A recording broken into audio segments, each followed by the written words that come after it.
Good morning. Good morning. Or good afternoon, should I say? My bad. Good afternoon. Today is February 21st. February 21st, 2026.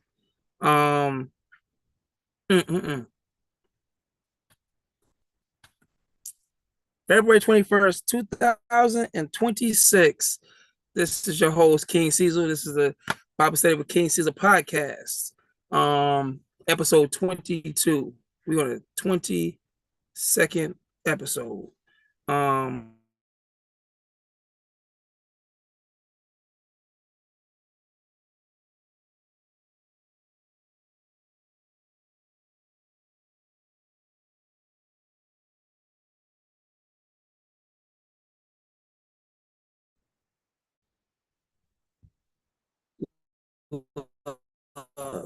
Love and marriage. Yeah, yeah. Love and marriage. That's what we're gonna talk about today. We're gonna talk about love and marriage. Um, a lot of people don't understand. Some people never been in love. Some people don't know what love is. Um, some people don't even know the basic fundamentals of what we call love. Like, why do we even, have those things? Why is there, marriage between a man and woman? Like, there's many different things that people, don't know about love, right?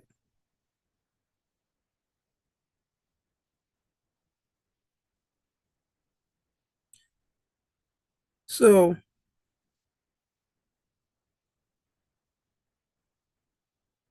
we'll talk about it. Yeah, we're gonna talk about it today. So we're gonna dive into the act of marriage itself. Some of the rules of things, some of the rules and not things are not rules, but we're gonna get into it. It's very important because marriage is love, and God loves marriage. And God loves marriage. Don't ever get it twisted. God loves unions of marriage with his people. Okay? He loves it. And I love it too. We should all love it.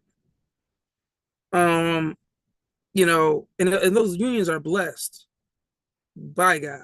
So, one of the things God loves the most is marriage, and he blesses marriage, the marriage union with many things. Wisdom, knowledge, love, prosperity. So many different things marriage brings to your life. It's a beautiful thing. I wish everybody can get married. Not everybody will, though. Unfortunately, not everybody will get married. Some of you guys will be single for the rest of your lives. Some people will get married and then the partner might pass away. you know, they might leave them, or they might just, grow apart, or they might get separated by something that they can't, control, whether it could be, being locked up, or they travel and they're separated by, they're in another country because of work, or it's so many different things. But self, the bond of love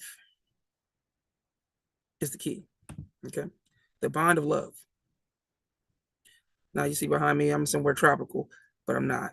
But that's where I'm going to be in a few, you know, because I want to be somewhere tropical because it's cold up here.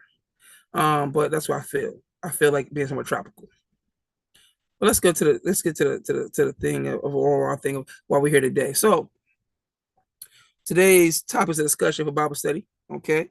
Um, will be glorify your love. Okay. Hebrews 3, verse 4. Well, my bad. Hebrews 13, chapter 13, verse 4. Take Mark 9. Okay. Mark chapter 10, verse 9. The second one will be a good thing. Proverbs 18, verse 22. Chapter 18, verse 22. Proverbs. Okay.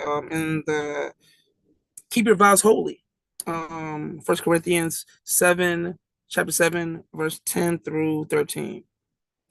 And the last would be 5 C's of marriage. The 5 C's of marriage. Now, that's not a Bible verse, but that's just something I want to throw in there because people need knowledge, regardless of how knowledge comes.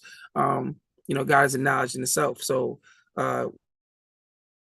like that is important to keep yourself balanced and the right track and right and focus, I'm saying, on God. So and also a special shout out to my niece. You're gonna hear that a couple times throughout this episode. My niece, Micah, and she just got married. So we're happy, the family's happy about that. She's now become a wife. Okay. So yeah, and I'm a proud uncle to say, because I raised her like, one of my own, So for her to be married, that's a blessing, and I'm happy for her union. Okay. To her husband Corey. Okay. Um, so yeah, let's start there. You know what, we're gonna do something different today. Let's start with the 5 C's of marriage. Okay. The 5 C's of marriage. Hold on. Just trying to get things together here. All right.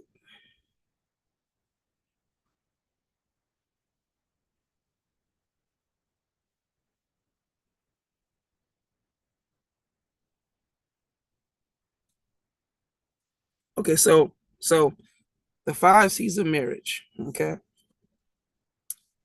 Let me go ahead and share this right real quick though before we get into that. Let's just go and share this.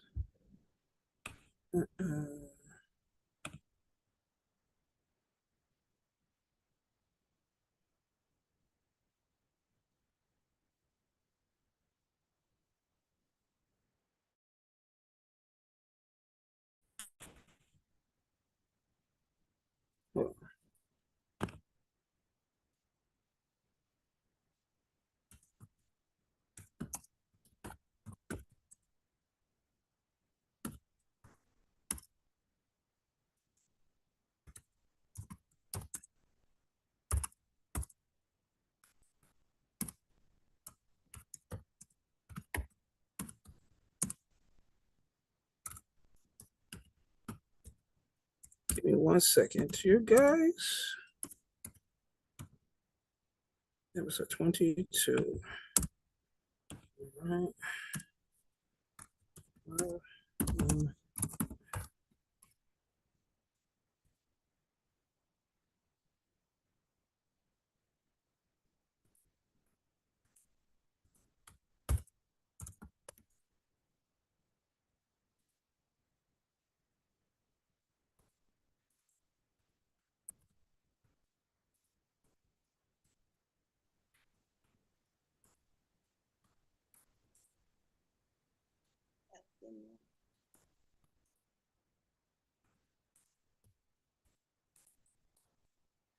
All right.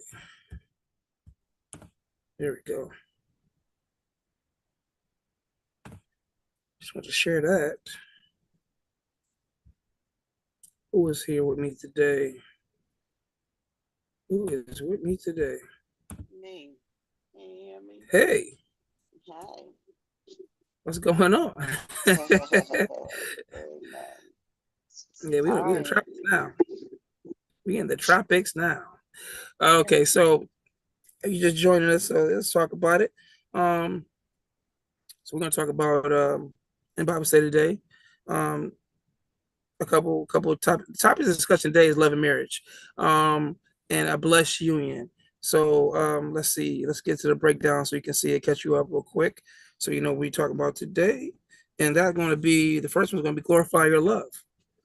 Hebrews 13 verse 4. So Hebrews chapter 13 verse 4. The second topic of discussion was going to be one flesh. Mark chapter 10 verse 9. The third thing can be a good thing. Proverbs 18, chapter 18, 20, 22, verse 22. Keep your vows holy. It's gonna be the last one. Oh, the last one.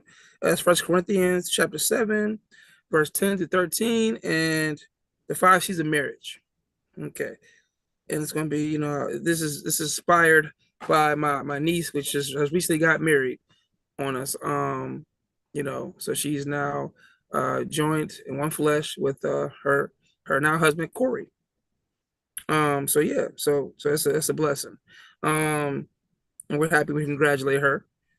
So yeah, so that's what we're gonna talk about today. That's inspired this right here. You know, this Bible study today. You know, I'm feeling kind of good on this Sabbath day. So we was talking about, you know, just in general about marriage, you know,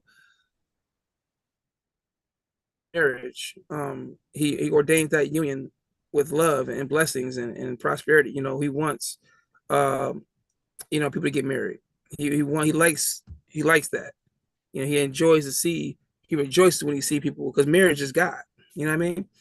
Love is God, because God is love. But marriage is something that, you know, he keeps that, he keeps that definitely sacred. That's top, and it's top things of what he loves marriage. So that's why we're talking about today. I've talked about it before in different aspects, but in this case right here, we're just talking about the love aspect of it, because, you know, it's a beautiful thing when people get married, and, you know, we don't really know all the good, the bad, the struggles that people face every day before they even get married. You know, marriage is not just between you and that person only. That's what people think. Yeah, that's the how it works. See. Marriage is a family thing too. You know, the families come together as well. You know, it ain't just about just y'all two and it's like, oh, y'all on your little own island. No, it's just a whole conglomeration. You know what I'm saying? You know, the families, you know, connect, meet, you know, prosperity as far as that goes as well. You know, some people give gifts and stuff, you know, and celebrate like that. You know, and it doesn't matter how you do it either. You know, whether you go downtown or whether you get it done a big celebration. Regardless, it's love, and it's a union, and it's a blessed union, and we should always magnify that. You know what I'm saying? We should always magnify marriage and love. So that's why we're here today to talk about some things about marriage. So the first thing is going to be glorify your love, right? And why did I name it that? That's just the title I put on it, you know. But we're going to talk about Hebrews 13 chapter, or Hebrews chapter 13 verse 4. That is Hebrews chapter 13 verse 4. Okay, let me go here. Let me go ahead and add that. Okay, here we go. All right, here we go. Cool.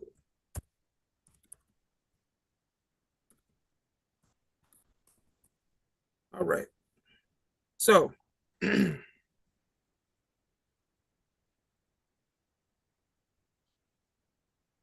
all right. This is about, you know, concluding moral directions. Okay. It says here, we're gonna go all the way through the chapter part. We're gonna go get the whole thing. not just part of it, but let's get the whole verse or the whole verses in that section.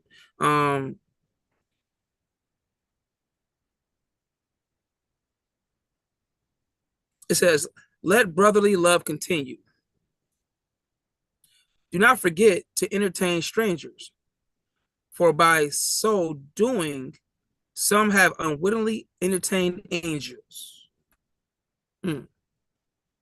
Remember the prisoners as if chained with them, those who are mistreated, since you yourselves are in the body also.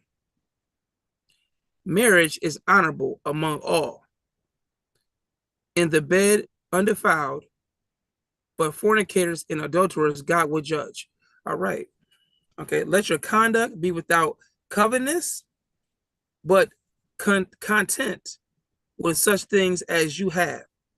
For he himself has said, I will never leave you nor forsake you. So we may boldly say, the Lord is my helper. I will fear not, or I will not fear. What can man do to me? All right.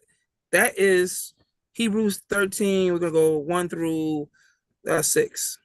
Okay, 1 through 6. So we say, going to say 4, which is the one part, marriage is honorable among all, and the bed undefiled, and the fornicators and adulterers will be judged. So let's break down into that part right there, because, we don't want to miss out part. One thing I do when I do Bible study, I have to read the whole section, not just the part, the one verse, or the one literally one verse, because what happens when you do that? You don't get the context behind it. Mm-hmm. You don't get what God is saying to you sometimes. And this is where problems happen, because people take one verse out of a whole chapter and run with it, and then they would never read the part before it that says, wait a minute, nope, this is what it means. But they would totally forget that part and just read one part only. No, we ain't gonna do that. We're gonna read the whole verse so we can get the whole grasp of what he's talking about in that whole thing. So if you look at what he's talking about in Hebrews 13, verse 1 through 6, he's talking about brotherly love and not entertaining strangers, meaning that, when you help somebody that's a homeless person on the street, you never know if that person on the street or person you help that you don't know is with God. They could be an angel. God could be testing you. You don't even know it. He can be seeing where your heart is at. And I can tell you a story about that happened recently, actually, to me. I was training, and me and my trainee, whatever, me and my student was we were in St. Louis. This was our time, I'm saying, yeah, it was in St. Louis. And we stopped to get some gas, right? Some fuel. And what happened was, when we stopped, right by the pump, some guy walked up on us with a red hoodie on. When he walked, he was smiling. He was smiling ear to ear. You hear me? Mm-hmm. He was like, he had a weird face on. We was a little nervous, because I'm like, looking at him like, what? He happy. I'm like, is he homeless? And I'm like, you know what? Whether or not he homeless or not, I'm always gonna give somebody time of day. I'm gonna hear what they got to say, because you never know what they could be telling you. I've been a person trying to tell somebody something, and they was like ignoring me because they thought maybe I was. And I'm like, no, listen, you dropped your purse, like you dropped your wallet right there. Like I had to grab your wallet. You kept walking like somebody's trying to talk to you. I was trying to get your wallet. So I know how it feels to be ignored by when you're trying to tell somebody something important, or watch out for that car. Like, the car, is about to make a turn. Like, all those type of things, could be important, and getting those information is always important. So I always listen to what people say, even if I don't know them for can of paint. But I was in St. Louis, and I was in, what you would say, the hood, what I mean, in St. Louis. It didn't look too nice over there. But the guy comes up to me and my student, and he says, hey guys, can I ask you a question? Would you be able to help me out and buy me some bread, some honey bun and a bag of chips? And I'm like, honey bun and a bag of chips. He was like, yeah, that's all I want. It's just, if you can help me out with that. Now, I had the money in my pocket, but it was like, okay, cool. So I say, give me 1 second. I'm just, get some gas. And I'm gonna go and get it right now. Get it right after I get some gas. I'm gonna get some gas real quick, and I'm gonna go in there and grab a honey bun and some chips. Right? So I tell him. When I go inside, we pump the fuel. Take maybe 2 minutes to pump the fuel, whatever. You know what I mean? Then after that, I go inside. We go inside. They go and get the he was outside, and there's another guy walk past. He asked him too. And that guy stopped too. But he was already going before us. Before we got fuel, he already was walking inside already. So he was like right there, like going to that door. We was already about to pump. But he asked that guy too as well. So we go back, we go inside, whatever. We see the guy come back out. We leaving and going in now. We see the guy got the honey bun in his hand. He's like, yeah, you know, we asked him like, hey, you getting my honey bun? He was like, yeah, I want to grab one. You know, I grabbed my honey bun. I was like, oh shoot. I was like, you know what?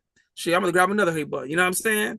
Some chips, whatever. Well, you know what I'm saying? Because just because, like, at the end of the day, he asked for it, I'm gonna give. You know what I'm saying? If I got to give, I'm gonna give. So I go in there to go and get the honey bun. I grab a honey bun. I grab a bag of chips. I know he didn't say what kind of chips he wanted, but I grabbed it. You know what I'm saying? And when I left out of there, and we walked back outside. We was in there for not even 2 minutes. We walked back outside to give this man the honey bun and chips. He was gone. You hear me? And I mean, the way the parking lot was set up, you can't just get up out of there. Who was at Love's? You can't just get up out of Love's because the way it was closed in. It was like one way in, one way out. He didn't go that way because we was that way. Right. We would have seen him. We don't know where he went. My trade said he went between some trucks and then he was gone. I said, well, where do you see? Because we drove around looking for him, couldn't find him. So we had a bag of chips in a honey bun for him, but he was gone. We waited there and everything, like where he go? Because he was right there. And the only way we can get out is going this way, that way. So if we went to the street, we would have seen him on the street. We didn't see him on the street. We didn't see him over here. I know he get a ride. Where you go, bro? But you know what? We was there for it. We had the chips and we had a honey bun he asked for. Now, whether he got one from that guy or not, doesn't matter. We gonna grab my honey bun, another one. Like the DJ Khaled said, another one. So we had the honey bun, we had the chips, and he disappeared on us. I don't know where he went. I don't know how he went, where he went, but he was gone. And I said to say this. It was strange, but it wasn't, because I remember that verse. This one right here, specifically, you know, entertain strangers because they could be angels. That's why it stuck out to me. And I told my trainer that too. I was like, hey, you know, that could have been, yeah, that could have been a man of God. That could have been an angel. That could have been, you know what I'm saying? And you never even noticed. It could have been a test to see if we can get that honey bun in a bag of chips. And I thought about it, because mind you, around the same time, it was right before the Sabbath too. And what he asked for, think about it. What's honey bun? He asked for some bread. The Bible says you won't live off of bread alone. Word of proceeds from the word of God. Well, he asked for bread. He could ask for they got all kinds of food. They got chicken. I would have got him whatever, you know, burger. He ain't asked for that. No. He asked for bread. So it kind of not spooked me out a little bit, but it was like, because I knew that word we just read, it made me think about that scripture. And I was like, that could have been. And maybe if it is, and he was smiling too. You know, usually when somebody come up to you, they ain't smiling like that. He was smiling. Like cheese and smiling too. Like he was happy to see me. And I don't know if that was him or not, but guess what? If it was him, we had your honey bun chips. Trust me. And you would ask for somebody to grab you more. You know what I mean? But that was something that made me think about that, because when that happened, yeah, me and him both thought about that, and I immediately went to the scripture and found that one. Hebrews 13, verse what's that verse? Verse 1 through 3. And but more so, it also about marriage in there as well. And that union, and it says it should be honored amongst all. So what that means too is not just like, you know, respected, but publicized. You know, when you get married, you're supposed to publicize.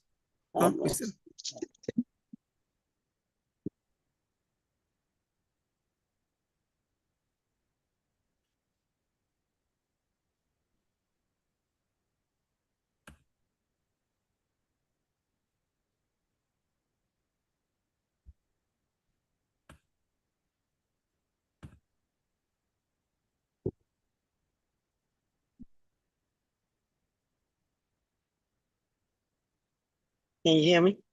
Yeah. I can hear you. I can hear you. So, Okay. so marriage is supposed to be promoted and publicized throughout the world. It's not a secret. And no matter how you do it, it's not a secret. And I think sometimes people believe that their relationship should be secret because they don't want to publicize their relationship because they don't want people to know what's going on with their relationship. Like it's a private thing. No, marriage ain't private. Okay, that's why I said in Hebrews 4 chapter 4 verse 4 of chapter 13, it says marriage is honorable among all. Okay, so that means it's respected among all. So I mean something we should all be partaking in. We should all be glad. We should all be happy for that person to get married. Not just some people, not many. He said all. So honor that, and respect that, and tell people that you are. Never be hiding your marriage. I've been in situations where some females hid their marriage from me, and I'm looking like, wait a minute, that ain't no secret. That ain't nothing to be ashamed of. You should be happy you married. Women out here don't get married. You know how many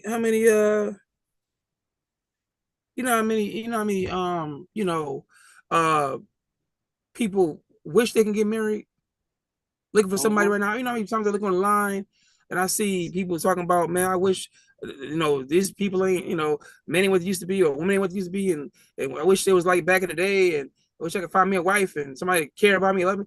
People always, everybody, love is something everybody want. Everybody want love. Everyone want love, and it's nothing wrong with want love and want to be married. And some people are very against it because they might have bad experience. But you know what? Some people get married 10, 4, 5, 15 times. You know what I'm saying? But regardless of the situation, it's something to be honored. It's something to be respected. It's something to be shown to the world because it's something you should be proud of. You should be happy and proud to be somebody's wife or somebody's husband. There's a lot of honor in that, and that's why that scripture right there to me stands out a lot too as well. So the next thing we're going to talk about, next subject is going to be one flesh. That's going to be Mark chapter 10 verse 9. So let's see, Mark chapter 10 verse 9.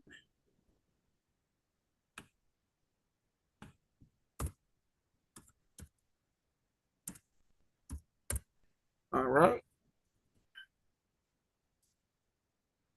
Okay, here we go. We're gonna start at the beginning of the course because this is at the beginning pretty much. We can go all the way through to verse 12. So we're gonna go from verse 1 through 12. Mark 10, verse 1 through 12. All right. And it said, then he arose from there and came to the region of Judea, by the other side of the Jordan, and multitudes gathered to him again. And as he was accustomed, he taught them again. The Pharisees came and asked him, is it lawful for a man to divorce his wife? Testing him. And he answered and said to them, what did Moses command you? See, that's another thing too. Me and my niece sometimes, the one that just got married, we kind of get into little debates about certain things in scripture. And I tell her all the time, Jesus didn't come to change the law, he came to fulfill it. But fulfilling is not what people think it means sometimes. To restore it, should I say, to bring it back to where it's supposed to be, the essence, the truth. That's what he was, the truth, way and the life, and the way and the life. Yeah. So he is you put to follow his example of how to do things because his example is the right way to do things. And that's how, following those examples, you get to, what I'm saying, to where we all want to be at the end of the day, is in the kingdom of heaven. So this is why when people say, oh, when Jesus came, he got rid of all that stuff. He didn't get rid of everything. He got rid of a lot of things, but he didn't get rid of everything. No, it's certain things that might not matter that much, like food to a certain degree. You know, even though, but again, you gotta understand the difference between, even if they're the same, you know, for example, people like, I don't eat pork, right? I don't eat shellfish, and I don't eat certain things. It's not because I can't do it. You see what I'm saying? Not because I can't do it, but because God said don't eat it.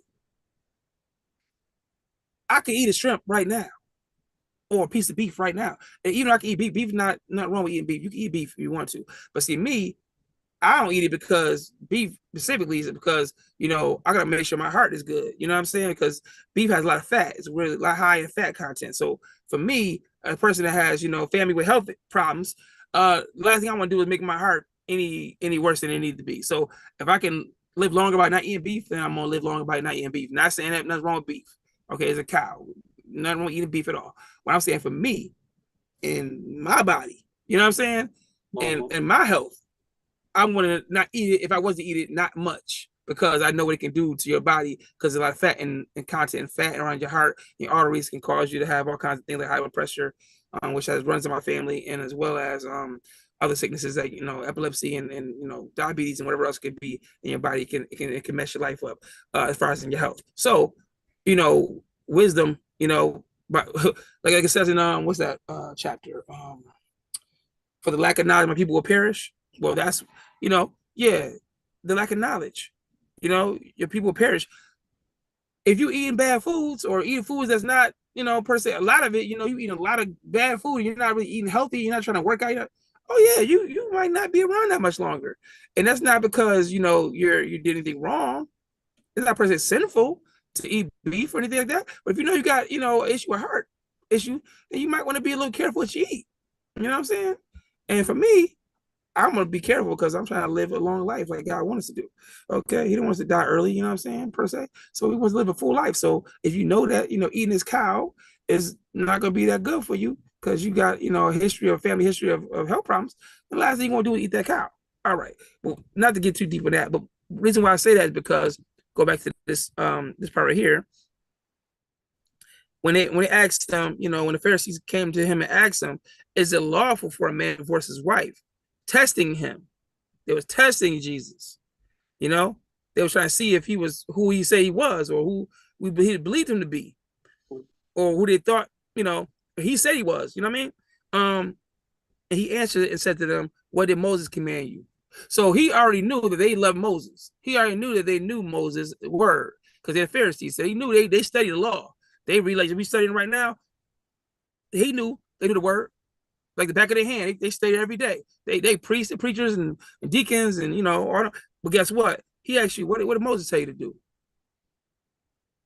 And they said Moses permitted a man to write a certificate of divorce and to dismiss her. You see what I'm saying? Key word. And Jesus answered and said to them, because of the hardness of your heart, he wrote this he wrote you this precept. But from the beginning of creation, God made them male and female. For this reason, a man shall leave his father and mother and be joined to his wife, and the two shall become one flesh. So then they no longer are two, but one flesh. Therefore, what God had joined together, let no man separate.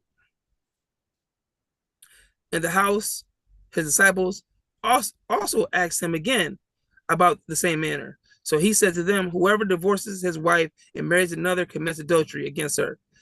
And if a woman divorces her husband and marries another, she commits adultery. Let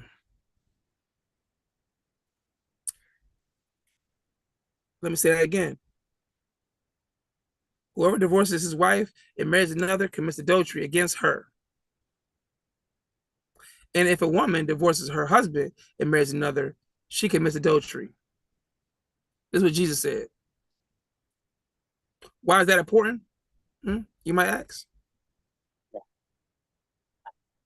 I'll tell you why.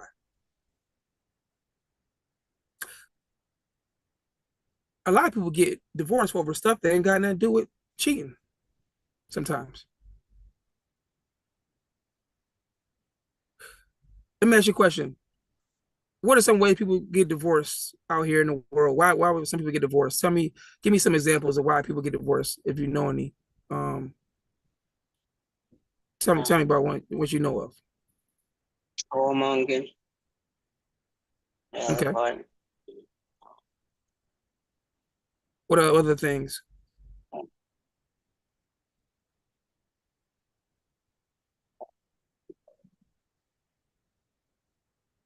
You know any other things? Say again? Could be greed. Some Greed, people okay. thought they, was gonna remarry into someone, come to find out, it wasn't what they all made it out to be. And went and getting their way in and decided on a divorce.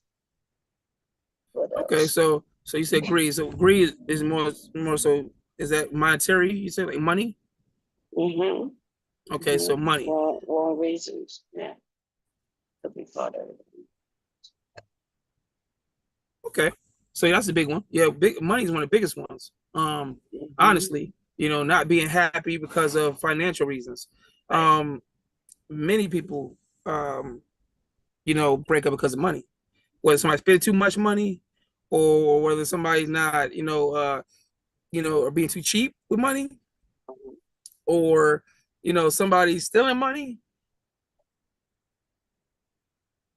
I mean, you see all kind, or being stingy, or not like won't do the same for you as you would do for them. Get their bank accounts and stuff like that. All those type of things. That's one big one. That's one of the hugest one. Not being able to trust the person with certain things and money and things like that. That is huge when it comes down to marriage. So yeah, that's definitely one of the main ones. I don't even think cheating is on top of the list, because truthfully, people get cheated on every day and they still stay together. So I don't know if that's the biggest one. The biggest one I've seen is money, because I've seen people leave people money all day. They don't care. You know what I mean? Like they totally dismiss they boyfriend or they girlfriend real quick over some money. You know what I'm saying? Real quick. And mostly I see females doing it, but not saying men don't do it too. The men do it too. But I in different ways. Like for example, a guy will see, oh, she wants too much money. He'll complain about providing for her, doing things for her. We'll see, and he'll leave. You know what I mean? Or she'll be like, he's not providing enough, or he's not doing enough, and that person will, she'll leave. But usually it's the same realm of problems, but just a different. I would say more so a different scenario. Yeah. And that's a real thing. Actually, also somebody might be, not who they say they are. You know what I mean? You marry somebody you think you know, but you really don't know them that well, but you thought you did, and you kind of find out that they're a liar. You know what I'm saying? Or you kind of find out that they're, I don't know. It could be so many different things that it could be. They might. Oh, another one. They don't believe in God. I met somebody the other day. You know what I'm saying? That talking about his girl, or or it was a girl that said her guy didn't believe in God, but she was, and I'm like, dang, what you mean? That's my boy. He believe in God? What you talking about? He don't believe in God. See, but they married, and she didn't know that he was even that type of person, because she thought that he did at first. And then when they started in a relationship, they got together and they, love and everything else, and then they get married pretty quickly. Then bam, all of a sudden, he like, man, I don't believe in that. So now you got to adjust your whole life. You might want to go to church every Sunday or Saturday or whatever it might be. And that person like, nah, I ain't going. So now you got to say, dang, okay, well, shoot, you going to stop going? You can start worshiping God because he don't or she don't. Bible talks about that too. Talk about that, and it also talks about you could be saved. For women, you could be saved by how you treat your husband. Through childbirth and how you treat your husband and honor him, you could be saved.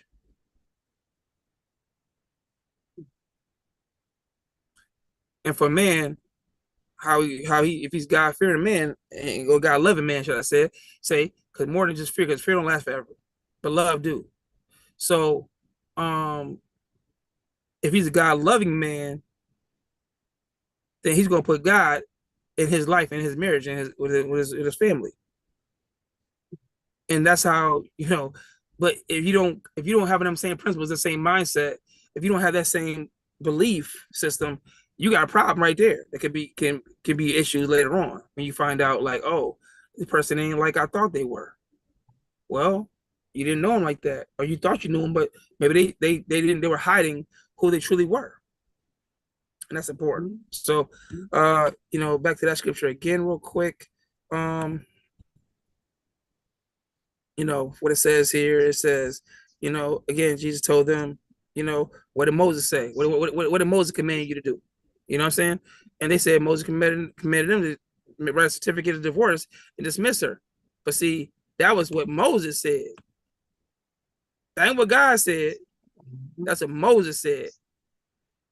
Key word. Moses was a man. And he thought as a man. God is not a man. God is God.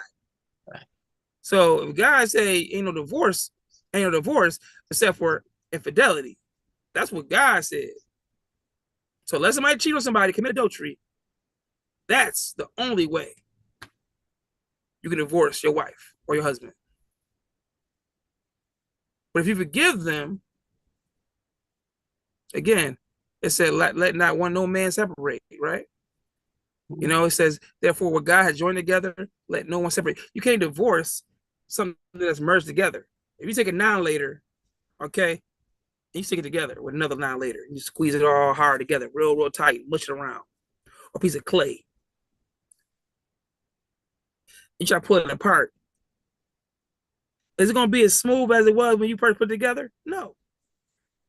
It's going to be hard to get apart because you don't smush it together to mold it together to one piece. You don't even know where the beginning and the ending of that thing is at. You see what I'm saying? That's how tight you should be with the person you love for the rest of your life. It should be that tight. They should know you like you know yourself.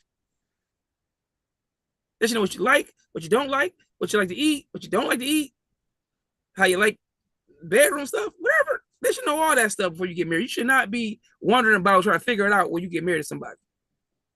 You should know them enough to know whether that's going to last or not. Okay? So make sure you learn your partner. Learn them. Learn them real good.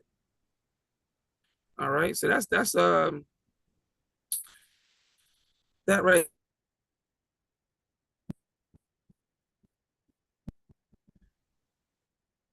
You're 1 through 12.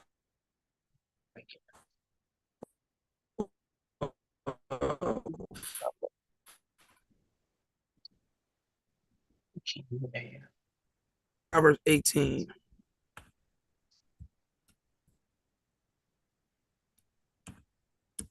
You said Proverbs 18. Proverbs 18.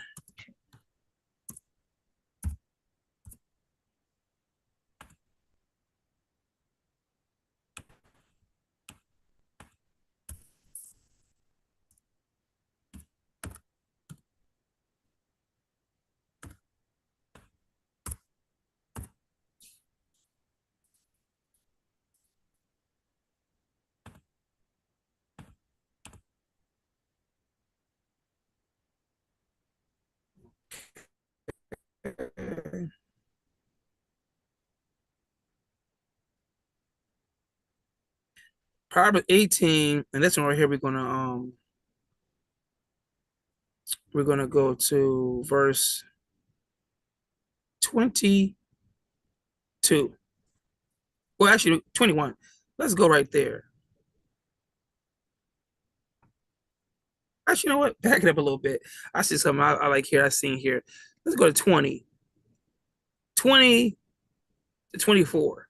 Yeah. 2024. That's a good one right there. Okay. It's Proverbs 18, chapter 18, verse 20 to 24. Okay.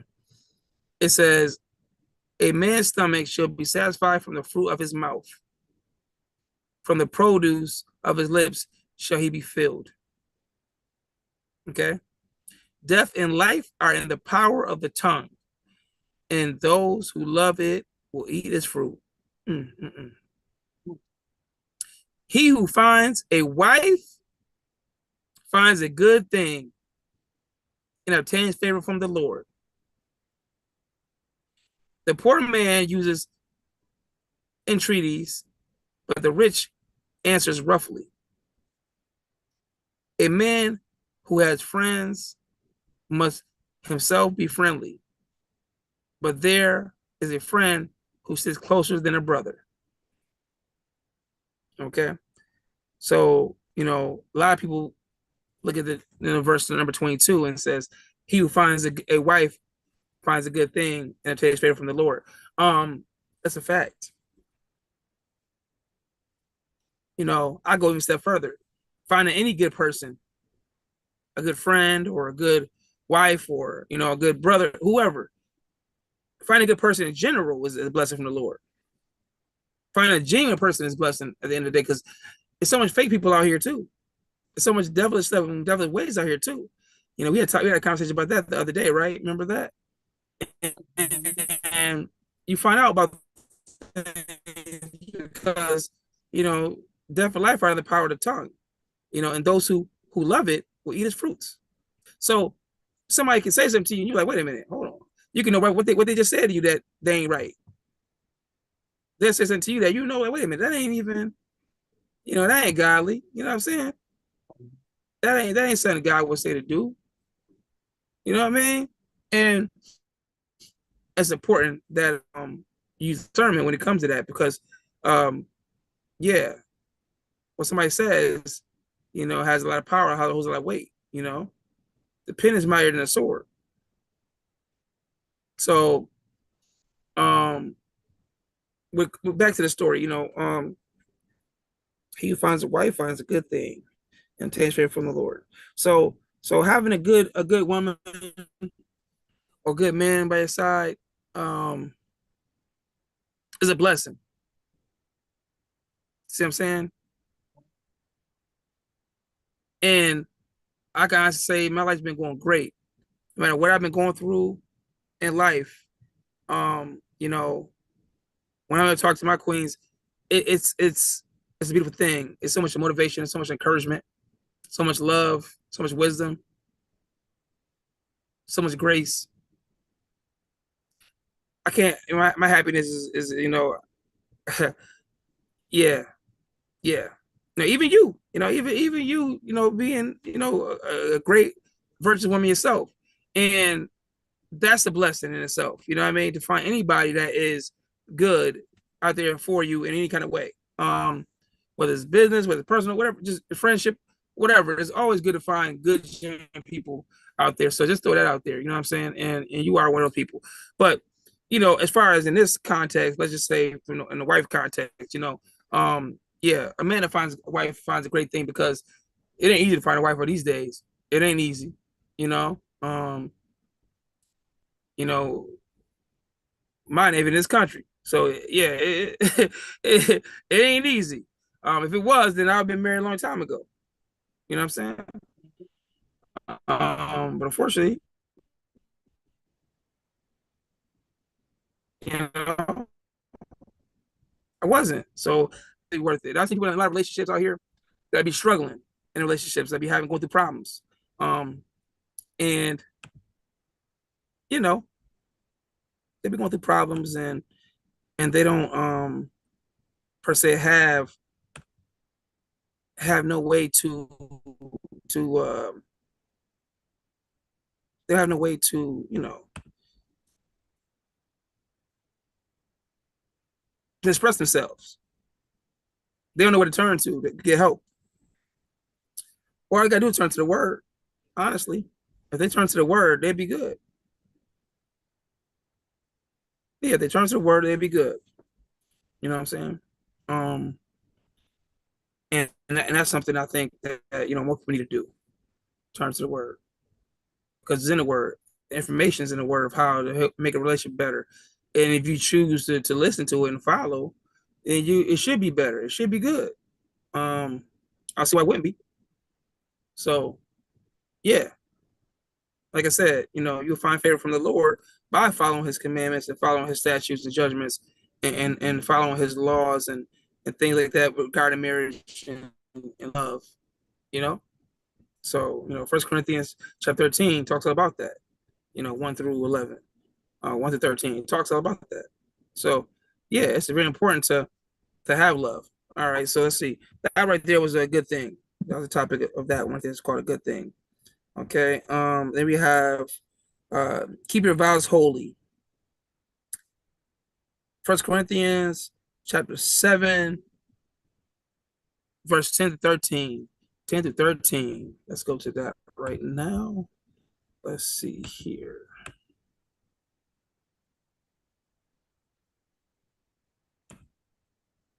Okay, let's go. Okay.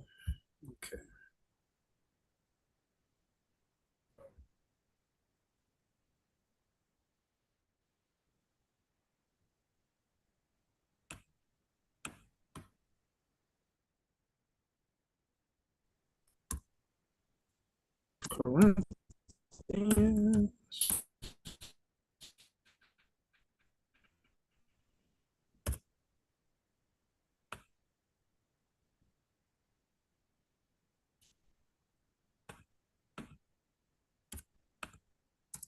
Okay, 1 Corinthians.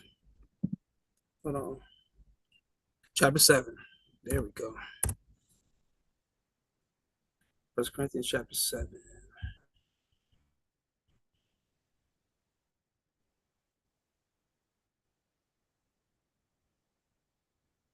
All right.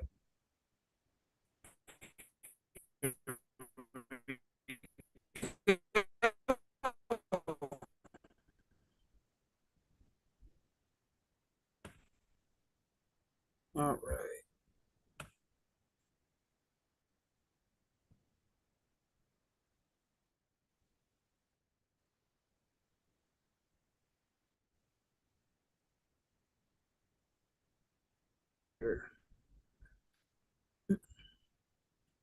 Is it good for a man?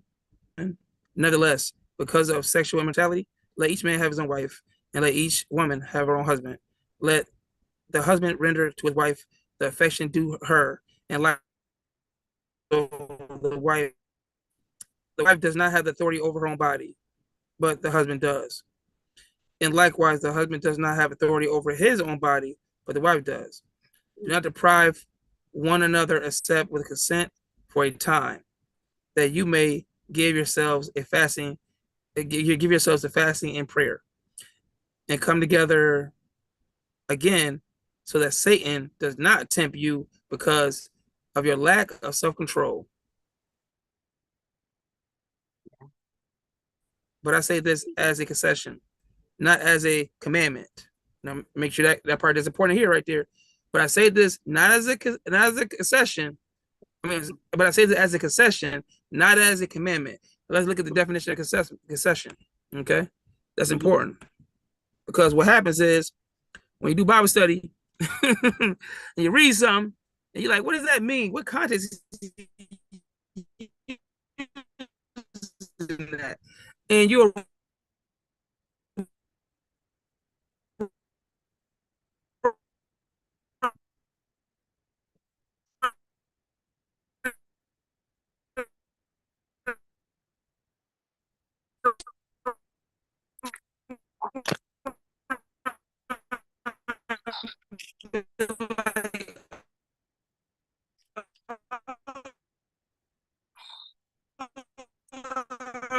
it meant this. No. Let's look up what concession.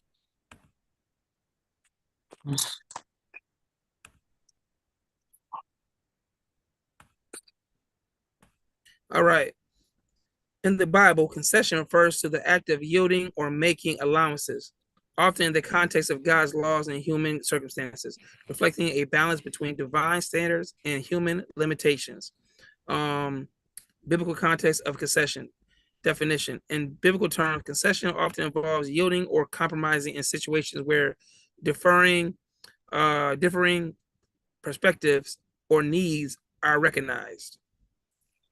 It reflects an understanding of human limitations and the need of grace within the framework of divine principles. Okay. For example, in marriage and divorce, one of the most notable examples of concession is found in Matthew 19, verse 8. where Jesus discussed divorce. He states that Moses permitted divorce due to the hardness of human hearts, indicating that this allowance was a concession rather than the original divine intention of marriage. You follow what I'm saying? In Paul's teachings in 1 Corinthians 7:6, Paul mentions, I say this as a concession, not as command. Here, he acknowledges that while celibacy is commendable, marriage is permitted as a concession to human desire and need for companionship. So he's saying, even though you can be celibate, it's commendable, it's respectable, but marriage is permitted as a concession to human desires and needs for companionship. You follow me? You follow me to that? Hello? Okay, I can hear you now. Couldn't hear. Oh, you can hear me before? Yeah, it was like X'd out. I got it now. Oh, you got it now? Okay. Well, I was talking. Did you hear what I was reading at all or no? No, it was so okay. low. Got you. So it says here we're talking about concessions. And the biblical meaning behind concession. In the Bible, concession refers to the act of yielding or making allowances, often in the context of God's laws and human circumstances, reflecting a balance between divine standards and human limitations. Okay, biblical context of concession. 1, definition. In biblical terms, concession often involves yielding or compromising in situations where differing perspectives or needs are recognized. It reflects an understanding of human limitations and the need for grace within the framework of divine principles. Okay. Also, example in scripture, marriage and divorce. Okay. One of the most notable examples of concession is found in Matthew 19, verse 8, where Jesus discusses divorce. He states that Moses permitted divorce due to the hardness of human hearts, indicating that this allowance was a concession rather than the original divine intention of marriage. Okay. And then let's see, Paul's teaching in 1 Corinthians 7, chapter 7, verse 6. Paul mentions, I say this as a concession, not as a commandment. So here he acknowledges that while celibacy is commendable, marriage is permitted as a concession to human desires and needs for companionship. So go back to that scripture right there again. Okay. It says, he said, it is good for a man not to touch a woman. Nevertheless, because of sexual immortality, let each man have his own wife and each woman have her own husband. Let the husband render to his wife the affection due to her, and likewise also the wife to her husband. The wife does not have authority over her own body, but the husband does. Likewise, not have authority, but the wife does. Do not deprive one another except with consent for a time, that you may give yourselves to fasting and prayer and come together again, so that Satan does not tempt you because of your lack of self-control. But I say this as a concession, not as a commandment. You see what I'm saying? Mm-hmm. That's important to understand here. For I wish that all men were even as I myself, but each one has his own gift from God, one in this manner and another in that. But I say to the unmarried and to the widows, it is good for them that they remain even as I am. But if they cannot exercise control, let them marry. It's better to marry than to burn with passion. So, what's he saying there? Now, Paul didn't get married. Okay? He didn't have a wife. Nor did Jesus get married and have a wife. Okay? But that's them. Okay?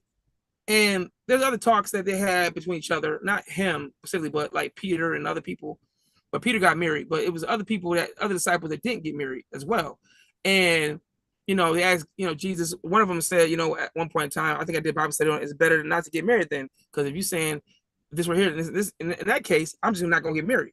That's what he basically said, you know? And Jesus corrected him, like, hold on now, I'm not saying that for everybody, for every man, you know, there's nothing wrong with marriage. It's just that that's not my purpose. I didn't come here to get married. You understand? You know, Jesus wasn't, his life was going to happen the way it's supposed to happen. He knew he was going to pass away. He knew he was going to be crucified. He knew that. So, yeah, his life was not to be put burden on his wife, you know what I mean? But that's because his purpose, his mission was different from every man's mission is different. His mission was for salvation for us. That was his mission. But that ain't got nothing to do with me, or that ain't got nothing to do with you, or that got to do with that person over there, him, her, him, she, him. No, because we can get married. There's nothing wrong with marriage. God loves marriage because that's our purpose. We're supposed to be fruitful and multiply. But that wasn't what Jesus was supposed to be put down here on earth to do. He was sent here to do that. That's why he did. Some people would think that just because, you know, he didn't do it, that it's something wrong with doing it. No. It's not wrong with marriage. It's not wrong with love. It's not wrong with none of that. And like I said, if you can be celibate, cool. I don't knock a girl say she's celibate. I ain't. So if she say I'm celibate, whatever, and I don't want to have sex, okay, cool. I'm fine with that. I'm not gonna talk to her because she's on her journey. You know what I'm saying? With God, that's fine. But I'm not meant here on this earth to not be married and not have sex. I'm gonna throw that out there now. Okay. Okay. Not saying that I don't have self-control, but I know me and I know what I want. And I know, you know, if God wanted me to have no sex and he wouldn't put these beautiful women here for me to have. He wouldn't put them here if he didn't want me to be married. You know what I'm saying? I'm human. You know what I'm saying? I'm not a you know, an angel and none of that stuff. I'm flesh. Okay. And we all know the flesh has weaknesses. And I'm not saying that just because you have weaknesses don't mean it's okay. No, I'm just saying it's okay to be married as a human being on this earth. It's okay. If you do want to be celibate and not have sex at all, that's fine as well. You have a choice. And choices between those two things are based off of you. There's people out here that are monks or that are nuns that don't, or quote unquote, they say they don't have sexual relations with no man at all, or any individual at that, to be exact. And that's their calling. And there's nothing wrong with that. But I'm not one of them. All right. Just throwing that out there. People that, you know, and again, this is why it's important to read that whole thing, because like you said, it's not a commandment. Meaning this ain't coming, this is just his personal opinion. That's what he believes. Because if he's doing that, he's refraining from sexual contact from another woman or anything. He's not doing that. Because his calling is, I'm gonna give my all to God and focus all to God, not into fleshy desires, meaning a woman. That's what he's saying. But that's Paul. Paul's a strong man. Nothing wrong with that. I ain't Paul though, so keep it real. I ain't Paul. Yeah. But you know, shout out to Paul though. Shout out to Paul. You know, shout out to Jesus too. You know what I mean? And that's a very hard thing to do.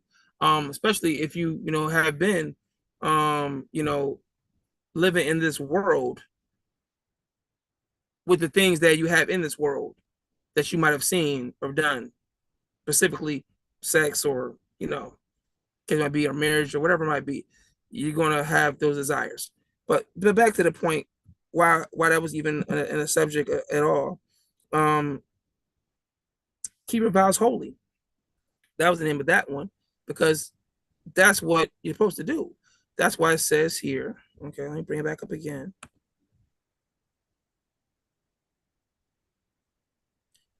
Is it good for a man to not touch a woman? Wait, it is good for a man not to touch a woman. Let me repeat that. Let me reiterate that real quick. It says it is good for a man not to touch a woman. So that's what Paul's saying.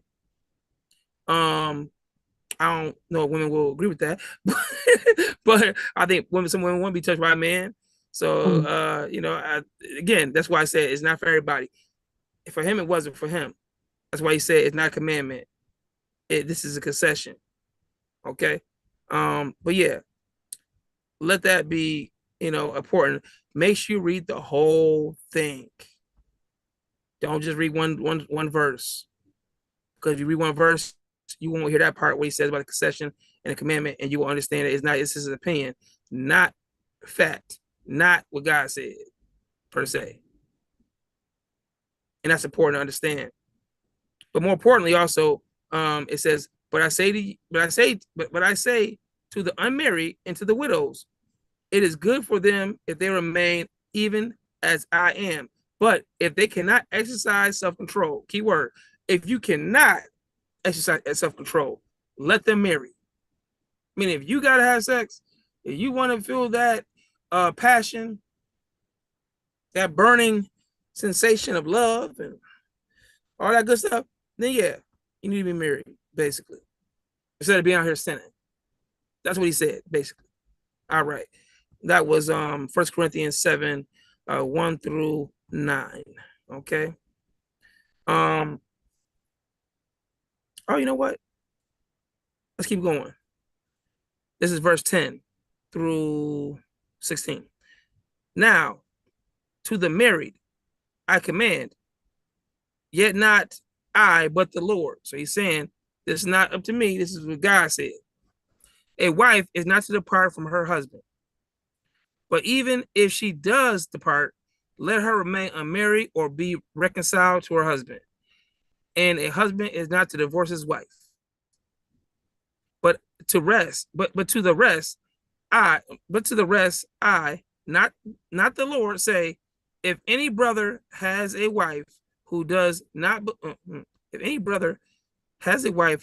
believe and she is willing to live with him, let him not divorce her. And a woman who has a husband who does not believe, if he is willing to live with her, let her not divorce him. For the unbelieving husband is sanctified by the wife, and the unbelieving wife is sanctified by the husband. Otherwise, your children will be unclean, but now they are holy. But if the unbeliever departs, let him depart. A brother or a sister is not under bondage in such cases, but God has called us to peace. For how do you know, O wife, whether you will save your husband? Or how do you know, O husband, whether you will save your wife? Do you understand that scripture?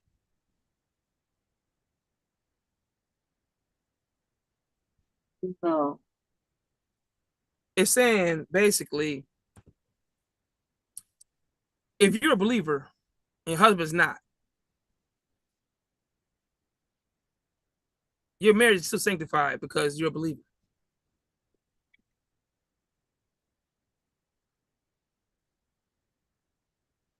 Both. But here's the thing. It's basically saying, he said, but to the rest I, not the Lord, say. So he's saying again, he's making it clear, I said, not the Lord said this. So this second part, the first part he said the Lord said. He said, now look, now this is the first part. This is verse 10. Okay. He said, now to the married I command, yet not I, but the Lord. A wife is not to depart from her husband, but even if she does, let her remain unmarried or be reconciled to her husband. And a husband is not to divorce his wife. So that's what the Lord said. Let's go back to let not man separate or anybody separate, your one flesh. Right? In the last chapter when Mark 10 verse 9. You know what I'm saying? And the one before that one as well. Proverbs 18, 22. But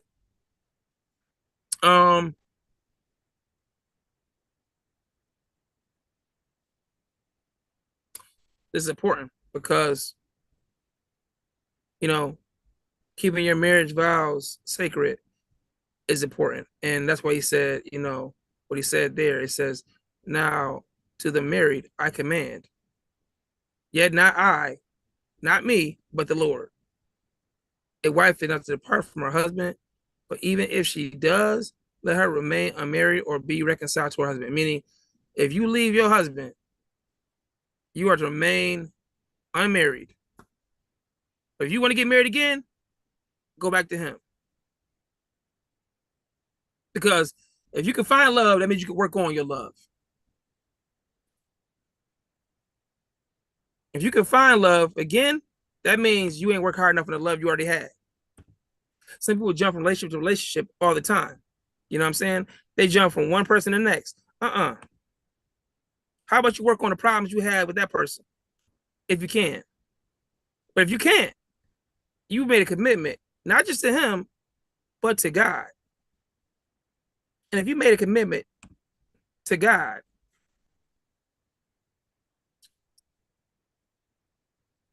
let no man separate. Because it ain't that easy to separate when you marry somebody.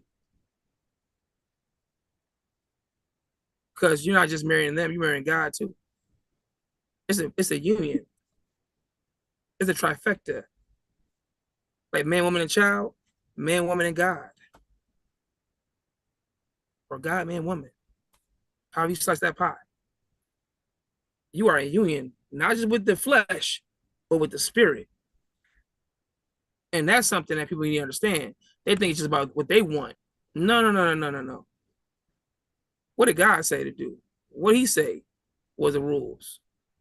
It ain't about just getting divorced and just leaving because you feel like, oh, they ain't got no money, or I thought he was gonna be, they was, going to do this for me, and he didn't do this, or she didn't do this, or I don't like the way she argue all the time. Dang, listen, you should have got married to her. You should have gave it a little time. It took my mom and dad 7 years before they got married. When they had me, they got married. I was the last baby boy child of the family, the youngest. When they had me, they said, all right, it's time. Me. Not saying my other brothers and sisters, they didn't want to get married at that point too, but 7 years. 7 years for my mom and dad got married. But they got married. And then, it was beautiful. It was a blessing. I'm glad I was able to see it because I know what it looks like now. You know what I'm saying? Yeah. I'm very happy that I was able to, to see it myself. You know what I mean? For that minute, most of my life. But yeah, I like to say that, that's important because a lot of us don't get to see that. I got a lot of friends out here that my parents ain't married. And, I definitely notice the differences in that.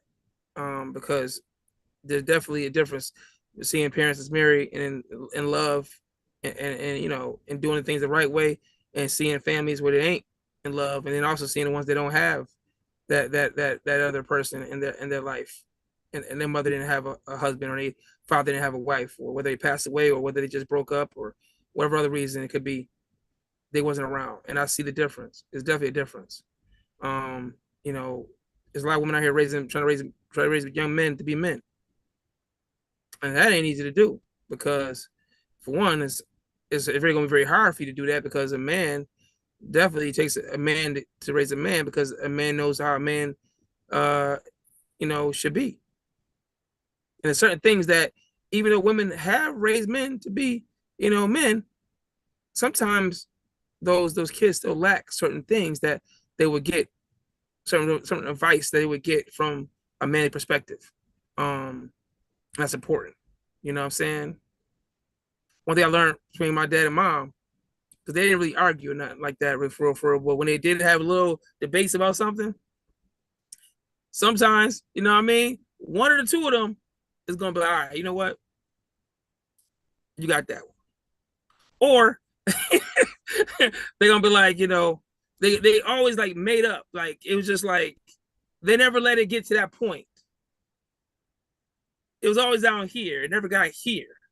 It was always here. So they always came to a common ground. And they couldn't get the, it was like, okay, you know what? That's what we're gonna do. You know what I mean? We ain't gonna even, you know what I'm saying? Like let that be a thing. And because they had that understanding with each other, they resolve problems just like that. Without even getting to know any next level of any real, arguments or real problems or real disputes or, you know what I mean? Real, nah, it didn't get to that point. Never seen it. Because when the love is there, you compromise. And I learned how to compromise by seeing mom and dad compromise with things. I would go outside, but I was bad. My mom was like, okay, I think he's good now, let him go out. And my dad would be like, depends on what I did. Depends on what I did. If I was bad and did some real bad stuff, he can't go. My mom would look at me and be like, give it a little time, baby. I'm going to try to see if I can talk him to letting you outside again to play.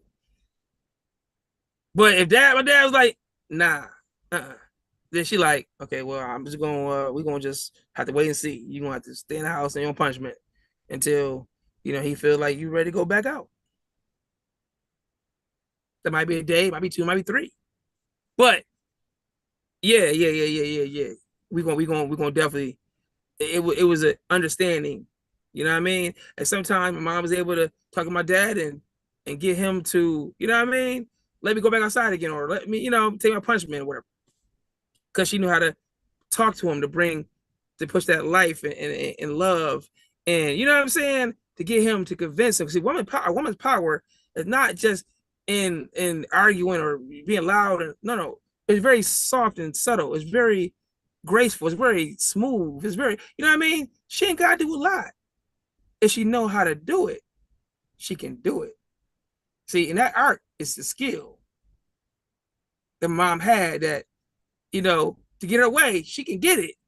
But how she did it is how you get, you know what I'm saying? So yeah.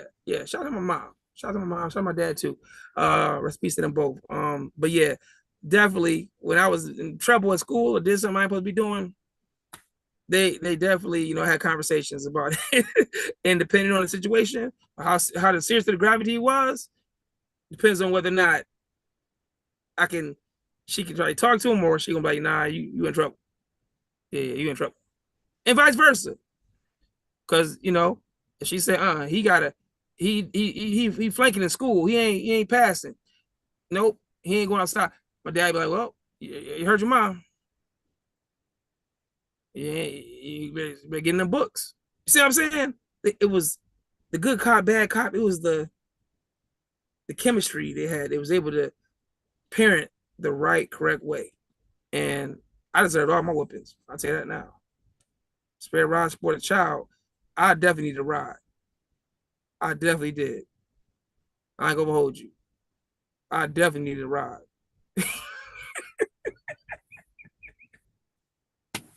Oh man. Okay, you know what? Enough of that about that. Back to this right here. So that was 1 Corinthians verse 7, 1 through 16. Okay. So yeah, divorce is something, ain't nothing. Don't get married if you think about divorce already. Don't get married if you gonna lie about things, or you're not serious about things. Don't even waste nobody's time. Don't even do that. You know what I'm saying? Make sure you get in a marriage with a clear mind and an open heart. Be willing to compromise. Be willing to talk and communicate, which is why we're going to get into the next thing, which is not in the Bible, but I found it interesting because I want to talk about it because it was something that I feel like it can relate to the Bible, because it's in the Bible, but not in the way of a scripture, but it's in there. You know what I mean? The 5 C's of marriage. So what are the 5 C's, you might ask? I'll tell you. These are the 5 C's of marriage right here. Okay. The 5 C's of marriage offer frameworks for a strong relationship, often emphasizing 1, commitment, communication, compromise, care or compassion, and connectivity or compatibility. So let's do that again. Commitment, communication, compromise, compassion, and compatibility. Those are the 5 C's. I believe that's a very good way to remember that. 5 C's. What about you? What do you think about that? Wahi?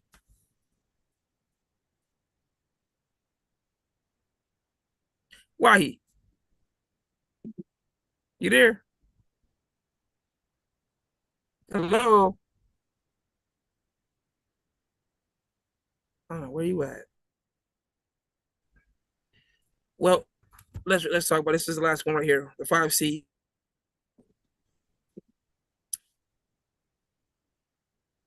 Oh, wait a minute. It's getting low. Hold on.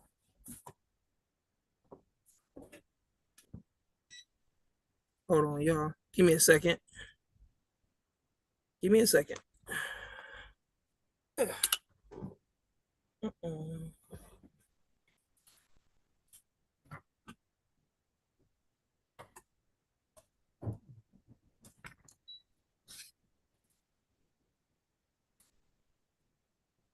Okay, I'm back.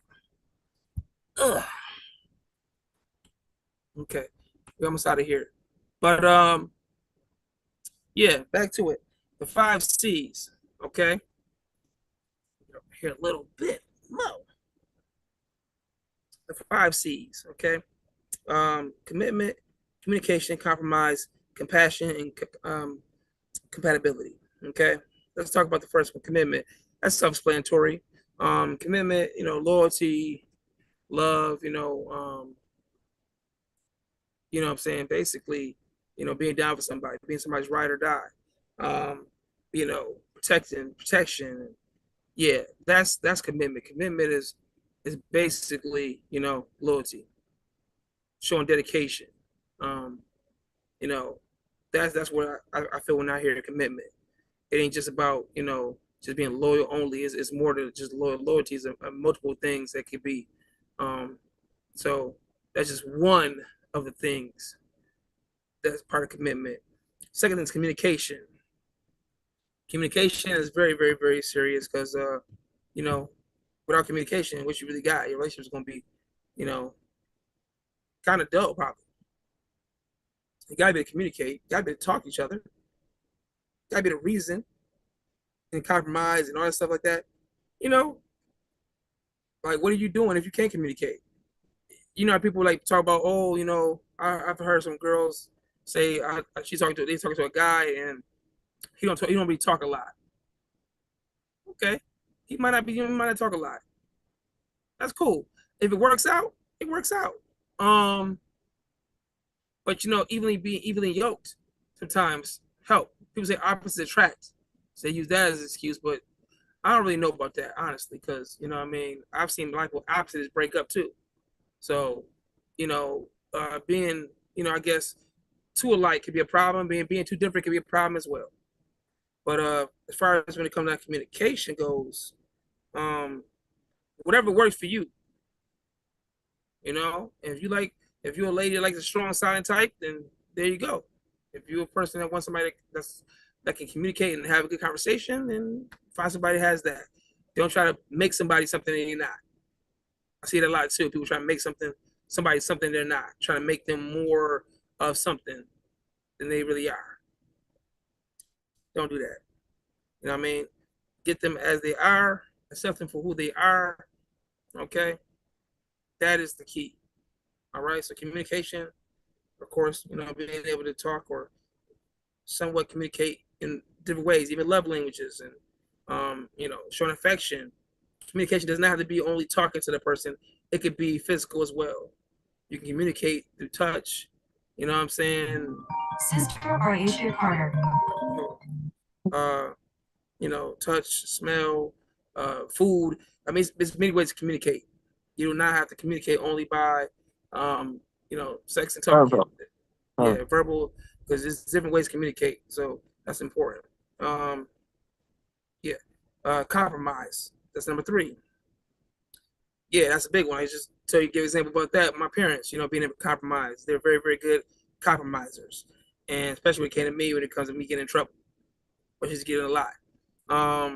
You know, that's a skill in itself, being able to compromise, being able to know when to be quiet, when to talk, when to, you know what I mean? Put your foot down, when to, I'm gonna take the high road, when to do those things, because that's very important. Compromise is one of the reasons why a lot of people break up, because they're willing to compromise, they're willing to change. I seen a video the other day of a guy, and she was, and a woman was like, she had, I guess, some wealth from her first husband, and they got divorced or something like that, and he left her a lot of stuff for, her, I guess, and the kids. I think he might have died too. I'm not sure, but now she has a new husband, and the new husband like, well, for me, I give everything to my wife, right? And then she was like, and they asked him, they asked her, would you give everything to your husband? And she was like, no. And they was like, what you mean? Like, she was like, well, I got things that I got from my first marriage, keyword, that I won't give to my husband now. So she won't even compromise that she had before him, even though he would compromise all he has right now or whatever he gets in the future for her. So you ask yourself at that point, is it love or is it opportunity? You know what I mean? Does she love him, or is she just, Data explosion. Freezing Facebook icicles.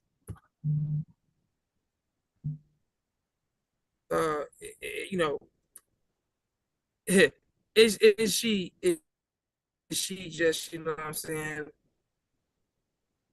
Like I said,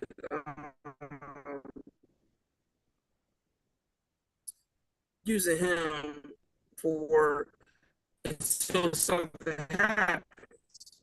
Because some people get on relationships for opportunities. There's a lot of opportunities out here too. So with that being said, that's number 3, compromising.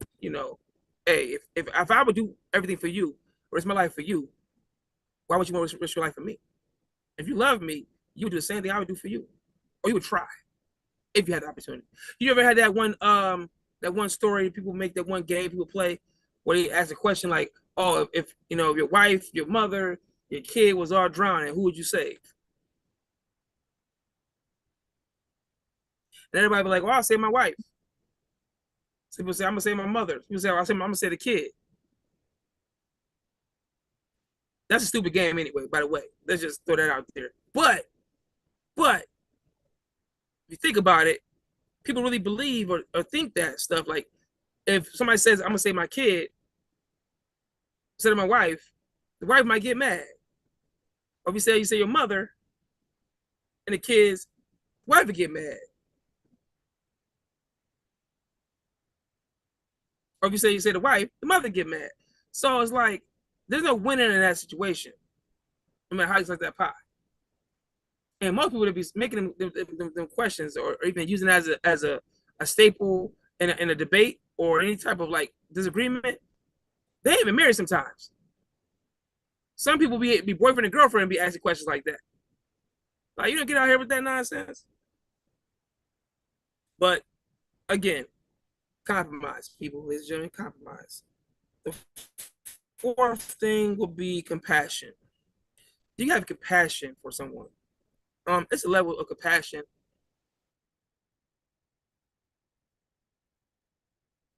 ability to not let go too. I've dealt with that myself when it comes to certain situations. You know what I'm saying? Where I've seen where something I could like, okay, I can be compassionate about that, and certain things like, nah, I ain't compassionate about that.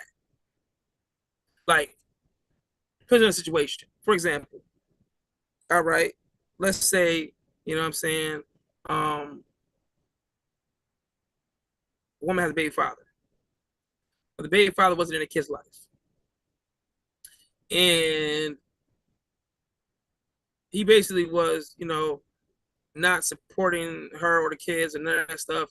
He just knocked her up and left, pretty much. He didn't come to visit the kids. He wasn't a good father at all. He wasn't even trying to be a good father. He wasn't even trying to be in the kid's life at all. He just ghost, Rolling Stone. And he passes away. And now I'm stepping up as the new man / future husband and everything for her. And stepfather to her kids. Well,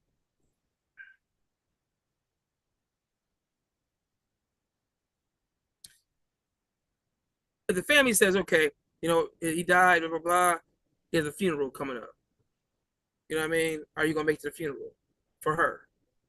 I wouldn't be opposed to her going to the funeral to say her last respects to him. I'd be cool with that. I think that's respectable, even if he was not a good father to her kids or whatever. I would still understand why, because he still had kids with her. At one point, there was love there at one point. And I understand that at one point they had love. I understand that at one point, before me, he was there. Unfortunately. You know what I'm saying? We can't act like we're the only one, the first, and that's left everything. There's somebody before us. There was another guy or another woman before you. You know what I'm saying? So that's cool. I'm cool with the fact of her going to pay last respects to him and taking the kids and everything like that. I'm cool with that. Now, every year when we get married and they calling her talking about some, hey, you gonna come to the balloon release every year we gonna have every year to celebrate his life? No. I'm not with that. Sorry. Kids can go because that's still his kid. So they have a thing where they might want to be around the family or that side of that family to show their respect to him and their father, because they might not got a chance to know him. And maybe they, feel like, hey, I still want to, because if they father, and then they're real father, quote unquote, technically, right? Even how many let take care of everything, doing everything for them, that don't matter. I can understand that. They can go. But her? No. Sorry, no. And I know you might say, well, that's messed up. Why would you do that?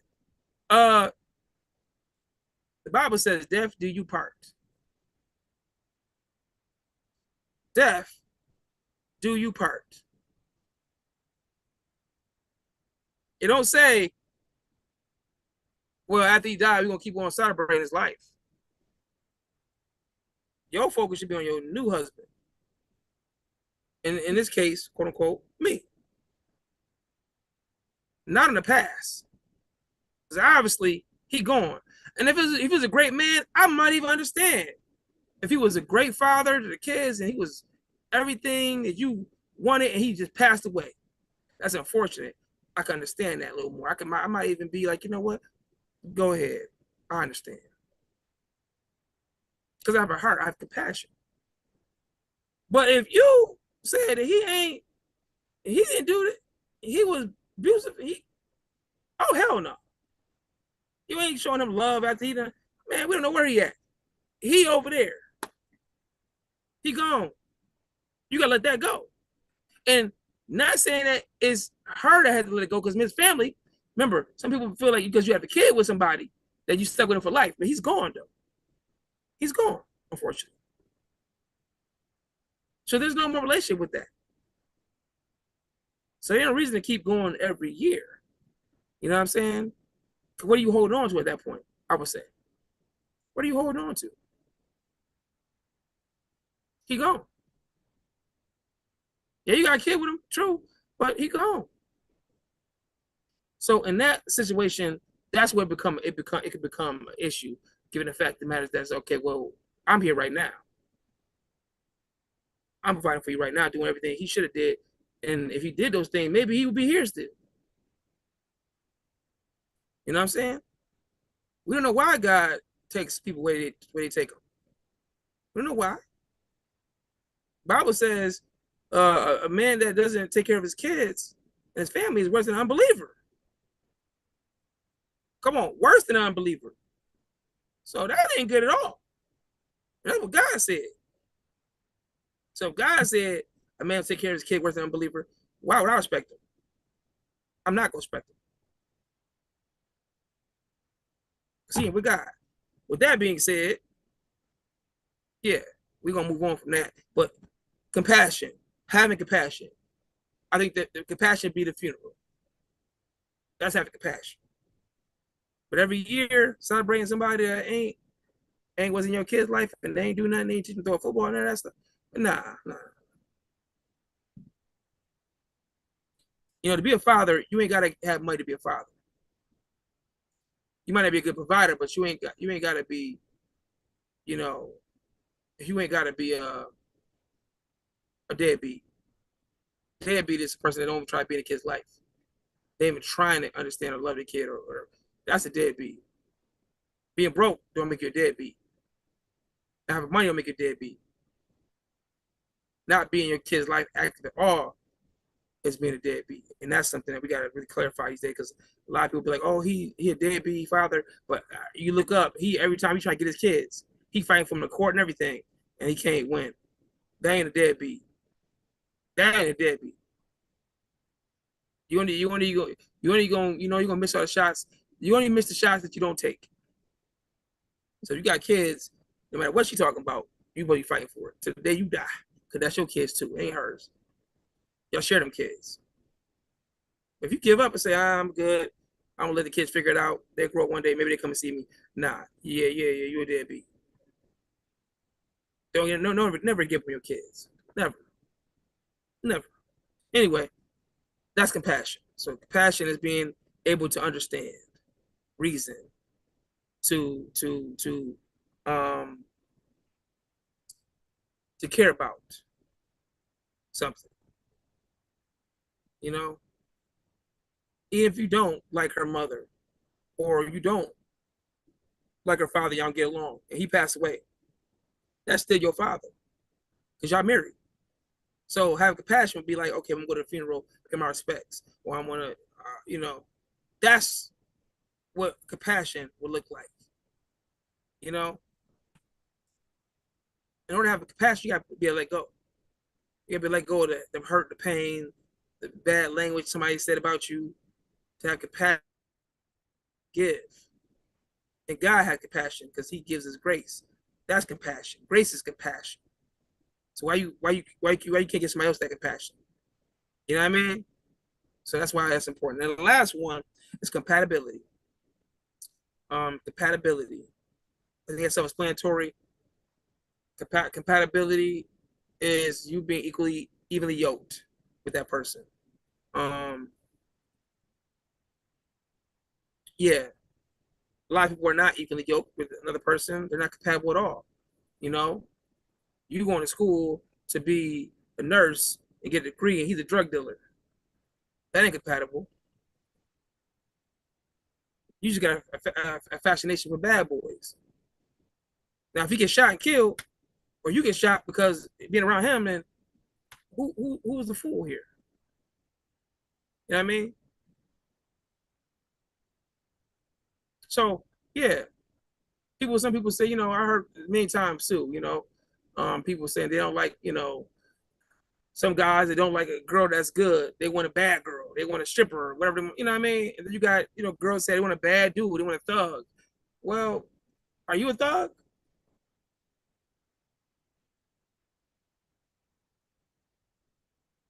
Because if you're not,